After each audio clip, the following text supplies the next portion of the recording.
Senators, Chief Justice, President's Counsel, it's been a long day, and we start out the day with the chaplain asking for empathetic listening. And I think that that is certainly what you have delivered for us today. I know you've been bombarded with information all day, and when you leave this chamber, you are bombarded again by members of the press. There is no refuge, I know. And I just want to thank you for keeping an open mind about all of the issues that we are presenting. An open mind for us and an open mind for the President's Counsel. That's all that we can ask for. And having watched you now for 3 days, whether it is someone you are predisposed to agree with or predisposed not to, it is abundantly clear that you are listening with an open mind. And we can't ask for anything more than that, so we are grateful. At the beginning of the trial, you may have seen the President tweeted. Now, tweeted a lot, but tweeted a common refrain, read the transcript. So I thought at the end of the evening I would join in the President's request that you reread the transcript.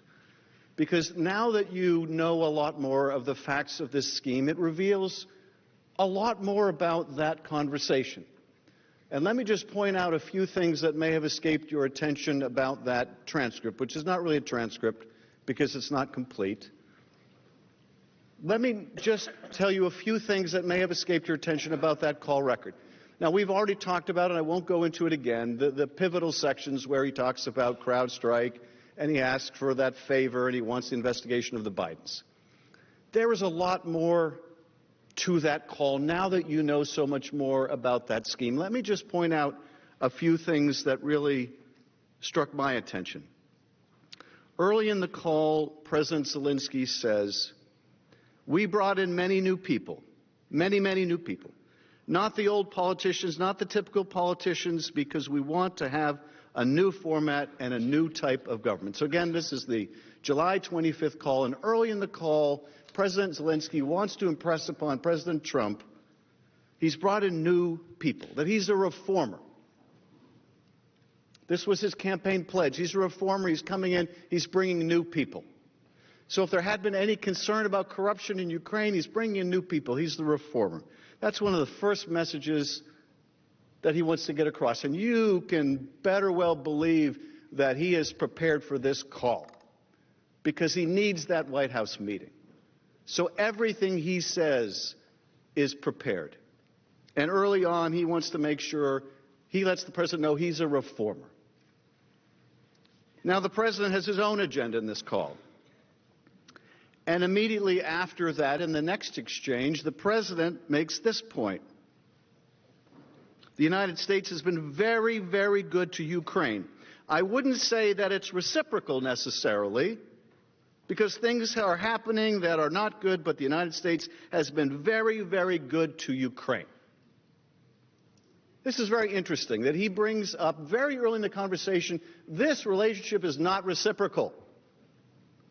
We've been very good to Ukraine, but you know, can't say there's much coming the other way.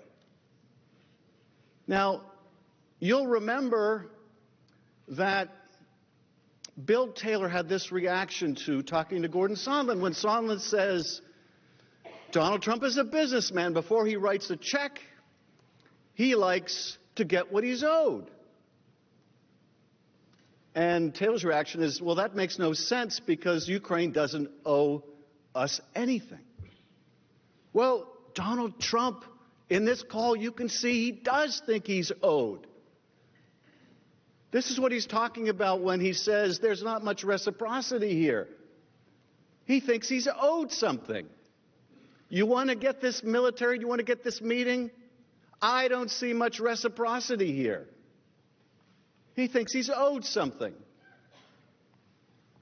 When you read that passage and you know about that, he's a businessman before he signs a check, that takes on new meaning.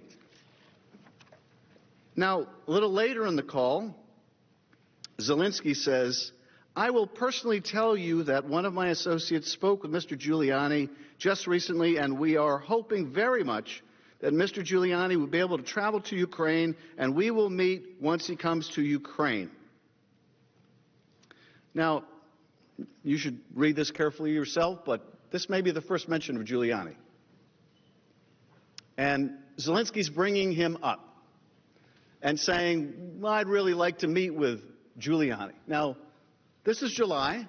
What do we know now about the meeting between Giuliani and Zelensky? We know that Giuliani in May wanted to go meet with Zelensky. We saw that letter from Giuliani, I want to go meet with Zelensky. And we know he was rebuffed, or something happened because he didn't get that meeting. And he was angry, and he went on TV and he said, Zelensky is surrounded by enemies of Trump, right? So Zelensky's prepared for this call. And he knows it's going to resonate with Donald Trump if he says, I'd like to meet with Rudy Giuliani. And immediately after that, he says, we are hoping very much that Mr. Giuliani will be able to travel to Ukraine, and we will meet once he comes to Ukraine. Immediately thereafter, the next sentence he says, I just wanted to assure you once and again, you have nobody but friends around us. Now, we could have read this transcript to you early on. That wouldn't have meant much to you. But now that you know that Rudy Giuliani was out there on TV saying Zelensky is surrounded by enemies of Trump, you can see why Zelensky says, you've got nobody but friends around us. And he goes on. I also wanted to tell you that we are friends. He brings up friendship again. We are great friends. That's the third time he wants to underscore what great friends they are. And why? Because Rudy Giuliani has been saying they're enemies. And then he goes on to say, I also plan to surround myself with great people. In addition to that investigation, I guarantee as the President of Ukraine that all the investigations will be done openly and candidly. That I can assure you. He needs to assure the President he's going to get his deliverable, right? Because it's been made clear before this call what the President wants to hear, more than that, what the President needs to hear. And he needs to hear, no stone unturned in that investigation. So the President, in the next response, says, Mr. Giuliani is a highly respected man. He was the mayor of New York City, a great mayor, and I would like him to call you. Well, that sounds familiar, doesn't it? Call Rudy. Same thing he told the three amigos in May. Call Rudy. Now he's telling Zelensky, call Rudy. And then he says, I will ask him to call you, along with the Attorney General. Rudy very much knows what's happening, and he is a very capable guy. If you would speak to him, that would be great. Talk to Rudy. That's pretty remarkable, right? Head to head, head of state to head of state call. It's not talk to my Secretary of State, not talk to my National Security Advisor, it's talk to Rudy. Now, it's interesting, too, that it's not just Rudy, right? I will ask him to call you along with the Attorney General. Now, that was quite a shock when this call record was released, right? The Attorney General shows up in this call record. A couple times he shows up in this call record. And that's when the Department of Justice immediately issues this statement. We've got nothing to do with this. We don't know anything about this. The ink is barely dry. This thing's been released. We don't know what this is about. We haven't talked to him about it. We haven't gone to Ukraine. We don't know anything about this. Now, bear in mind a couple other things that you know at this point. Bear in mind that